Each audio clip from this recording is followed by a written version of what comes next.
Atenção cruzeirenses da rede 6-1 para o top de 6 segundos.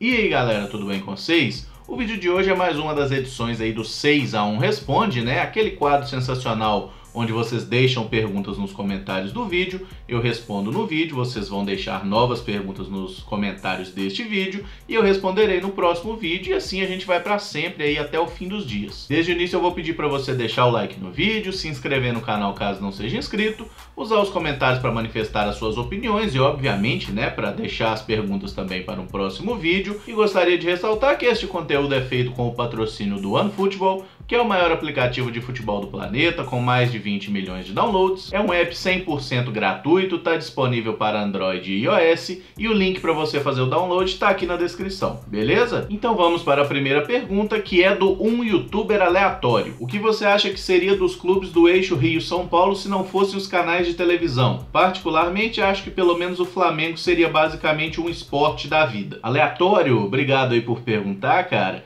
Então, eu acho que essa questão atualmente ela não é mais tão relevante quanto já foi no passado. Por quê?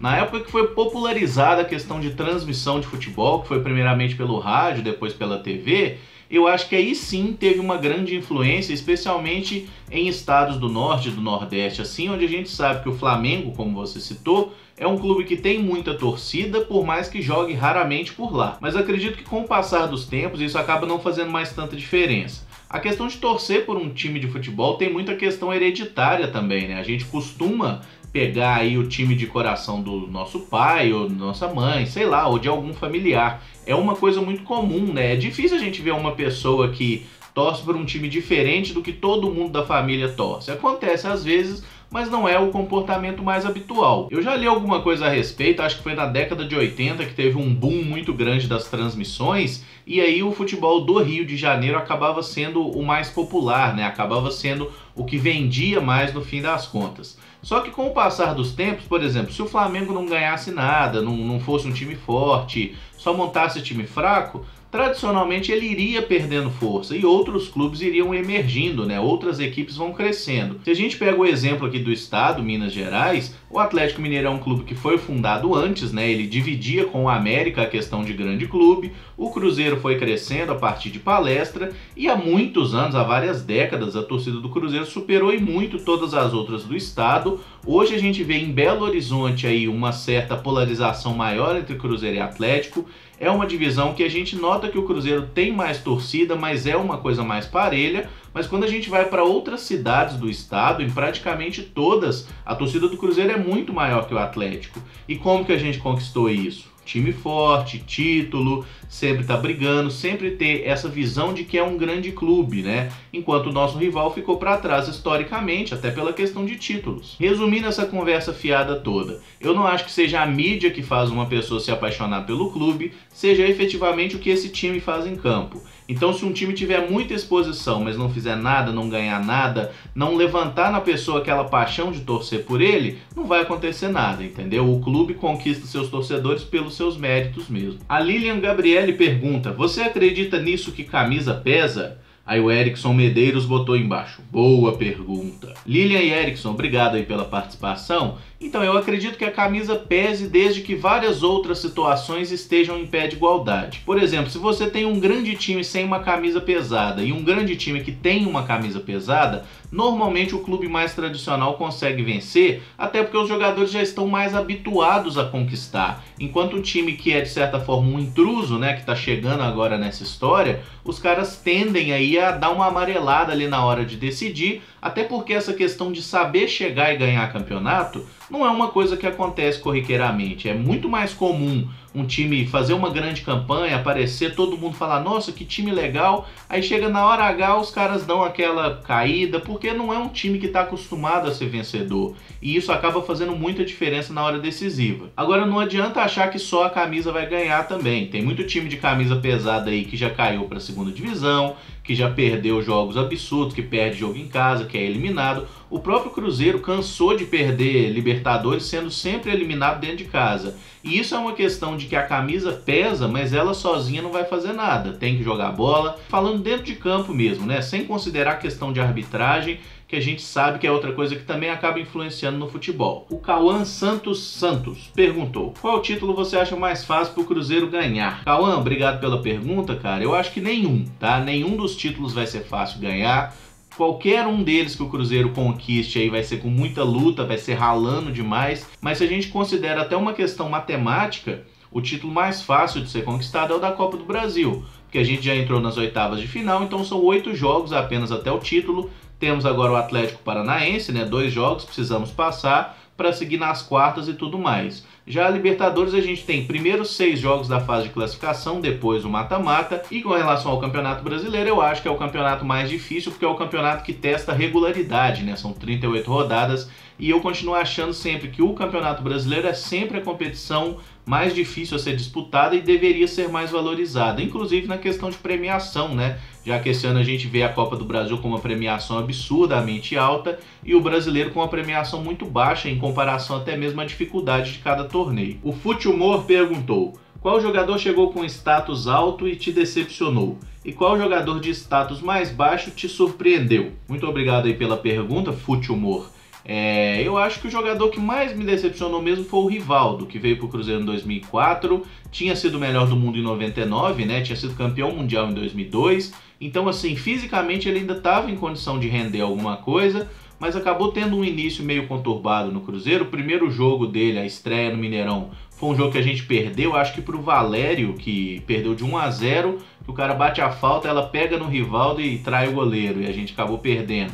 Depois ele até fez um jogo bom, para quem não lembra, né, contextualizando, era basicamente o time, a base do time de 2003, ainda tinha Alex e tudo mais, mas tinha o Rivaldo como um dos atacantes e o outro era o Guilherme, né, aquele que tinha jogado muito tempo no Atlético Mineiro também. Os dois tiveram passagem bem apagada, mas eu esperava muito mais do Rivaldo, eu acho que foi a grande decepção.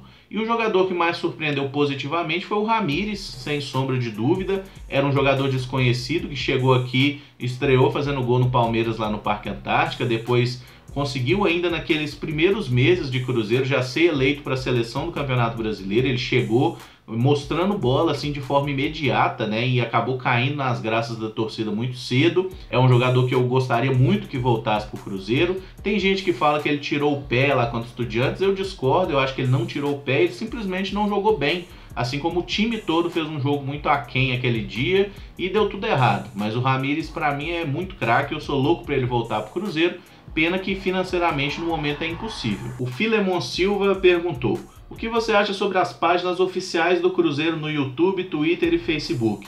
Para você tá bom assim ou teria que ser mais ativas? Filemon, obrigado aí pela pergunta. Cara, eu acho que hoje o trabalho está sendo muito bem feito, tá? Até ano passado eu achava que era extremamente negligenciado, especialmente o canal do YouTube. Os caras meio que botavam coletiva quando queriam, não tinham um compromisso de colocar o conteúdo ali pro torcedor. Desde o ano passado isso começou a melhorar, e esse ano eu acho que tá bem legal. Tem essa série La Bestia aí, que os caras soltam um vídeo sempre um dia antes do jogo da Libertadores, entrevistando jogadores. Eu acho uma série muito legal, é uma coisa que eu inclusive gostaria de fazer, mas obviamente a gente não tem esse acesso que o próprio clube tem aos seus jogadores, né? E é uma série que eu gosto muito de acompanhar. Acompanho sempre aqueles vídeos de bastidores após cada partida, eu acho muito bom colocar esse tipo de conteúdo também, e eles aproximam muito o torcedor. Questão de rede social, Twitter, sinceramente eu não acompanho Twitter em nada mesmo, só uma coisa ou outra, muito vagamente. Eu não gosto de Twitter, é uma questão pessoal, eu não consigo acompanhar essa rede. Facebook também eu não acompanho, eu não sou uma pessoa muito afeita a redes sociais, só uso elas para questão mais de trabalho mesmo, questão profissional. O YouTube, que é o que eu mais acompanho, é bom, o Instagram também eu acho legal, eles sempre acompanham, fazem muito stories ali, dia de jogo e tal, aniversário de jogador. Eu gosto de modo geral como as redes são exploradas e a gente vê como a base de torcedores, de inscritos nessas redes cresceu, né? Salvo engano, o canal do Cruzeiro ano passado não tinha nem 50 mil, agora já tem mais de 100.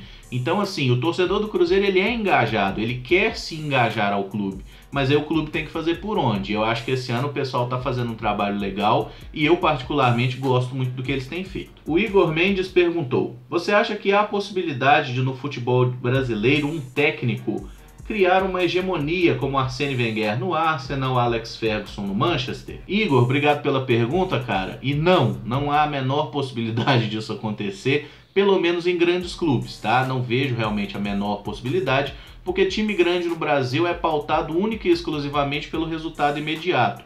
E isso é uma coisa que, infelizmente, a maioria dos europeus tem meio que copiado do que a gente faz e não dos exemplos de sucesso que a gente viu lá nesses clubes ingleses. No futebol brasileiro não tem projeto nenhum. O único projeto é ganhar o próximo jogo. Se não ganhou, o técnico não presta, é o primeiro que não presta, nenhum jogador presta, ninguém presta. O jogador que foi contratado há 3 meses já não presta, tem que ser mandado embora, tem que ser vendido, trocado. É muito imediatismo no futebol brasileiro, por isso eu não acho que exista nenhuma possibilidade da gente ver um treinador criando aí uma história tão grande como esses caras conquistaram lá na Inglaterra, não. E para fechar, o João Grilo pergunta: que times médios na Europa o Cruzeiro deveria se inspirar? Digo isso em todos os aspectos: estilo de jogo, gestão financeira, mercado de transferência, uso das categorias de base, investimentos, gestão de estádio e CT. João Grilo, chama o Chicó da próxima vez. Nossa, desculpa por ter feito isso.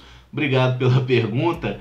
Cara, pode parecer clubista, e realmente é, mas eu acho que um clube que serviria muito bem de base para o Cruzeiro é o Tottenham mesmo, da Inglaterra, porque se você pegar o aspecto recente, né? O time nunca tinha jogado uma Liga dos Campeões nesse modelo recente. Aí jogou a primeira em 2010 e agora vem se consolidando aí, chegando entre os 4 primeiros nas últimas 3 temporadas e também disputando a Liga dos Campeões, embora sempre chegue no mata-mata e perca ridiculamente para um time que tem mais camisa, como é o caso da Juventus. Mas quando a gente observa a questão, você falou de CT, o Tottenham construiu um CT recentemente, nos últimos 10 anos aí, que foi construído um CT que é espetacular, inclusive abriga algumas vezes a seleção inglesa. Estádio, construiu também um estádio, inclusive tá para inaugurar ele no início agora da próxima temporada, no mês de setembro, um estádio para 61 mil pessoas. E eu nunca tinha parado para pensar que 61 mil pessoas é uma alusão a 6-1, cara. Nunca tinha parado para pensar nisso mesmo. Obrigado por essa pergunta. A questão do estilo de jogo, é um time que joga da forma que pelo menos nós cruzeirenses costumamos gostar, né? Time que joga com bola no pé, toque rápido e tudo mais. Tem jogadores muito talentosos e tem um critério de contratação de buscar jovens jogadores e de aproveitar muito a categoria de base. Inclusive é isso que permitiu ao clube aí tanto investir mais na questão do CT, também na questão do estádio, porque se a gente olha o Tottenham há 10, 15, 20 anos atrás, era um time que brigava mais na parte de baixo da tabela do que brigar por título. E o clube como um todo conseguiu crescer, embora aí é uma crítica que eu faça, é um time que sempre dá aquela fraquejada na hora H, um time que não está ganhando título. Tem 10 anos que não levanta uma taça. Então isso é uma coisa que obviamente tem que ser corrigida e melhorada, porque o trabalho está sendo bem feito, mas na hora de decidir e de coroar esse trabalho está faltando alguma coisa. E o uso da base aí por parte do clube é basicamente aquilo que eu considero que seja o ideal. Você primeiramente vai procurar um jogador na base. Se não tiver mesmo, se não tiver um cara que pode jogar ali, que você pode adaptá-lo, treinar e tudo mais, se não tiver outro jeito, aí sim você vai ao mercado para buscar uma contratação. Tá? Eu acho que clubes devem agir mais assim. O Vasco agora vendeu o Paulinho por um valor que pode chegar a 35 milhões de euros, né? Não tem todo o percentual do jogador, não é 100% o atleta do Vasco, mas o Vasco vendeu o Paulinho muito bem agora para o Bayer Leverkusen. O que o Paulinho fez demais? Ele não fez nada demais, mas ele era um jogador da seleção sub-17 e que conseguiu algumas boas atuações no futebol profissional. Então, a partir do momento que os clubes europeus olham um jogador de seleção, um jogador que está jogando no time profissional, os caras chegam e fazem uma proposta. Aí eu pergunto, por que o Cruzeiro não pega o Vitinho, que é inclusive jogador de seleção de base, e põe o moleque para jogar? Eu, inclusive, já comprei muito esse discurso de o jogador não tá pronto, o jogador não tá maduro, mas, porra, o moleque tem 18 anos, ele joga bola todo dia desde uns 10, né? Os caras entram na categoria de base criança e fica esse tempo todo. Por que o cara vai ser pior que o Rafinha, com 35 anos, que não tem mais nada a provar na vida? Tô usando o Rafinha para dar um exemplo, mas pode ser qualquer outro jogador. Um cara de 18 anos, será que ele não tá pronto? Pô, tem que botar para jogar. O Marcelo, que é um cara que a gente fala dele há muito tempo lá do Sub-20, ele tá no último ano, ele já tem 20 anos. Sabe o que é mais provável de acontecer? O Cruzeiro não aproveitar esse cara, ou dispensar, ou emprestar para outros times. Daqui a 2, 3 anos a gente vê esse cara jogando num Estoril, lá de Portugal, num qualquer outro time, sei lá, bicho, um time da Grécia, do Chipre. Direto a gente vê esses caras se destacando e os caras depois vão parar em time grande por uma bolada fodida. E sabe o que é o erro? O erro é do clube que não tem coragem de lançar o cara. Olha na Argentina, olha o Racing que ganhou da gente de 4-2 na primeira rodada da Libertadores. Lautaro Martinez subiu com 17, 18 anos pro time de cima.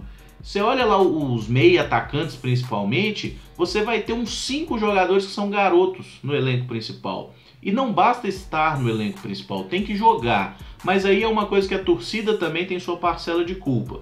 Porque qualquer jogador jovem que faz 2, 3 jogos ruins já é vaiado. Aí a torcida tem que começar a olhar exemplos que dão certo. Olha o Santos. Toda hora sai um moleque do Santos. É porque as crianças de Santos são melhores? Não necessariamente. É porque o clube lá dá mais oportunidades e os caras têm uma sequência.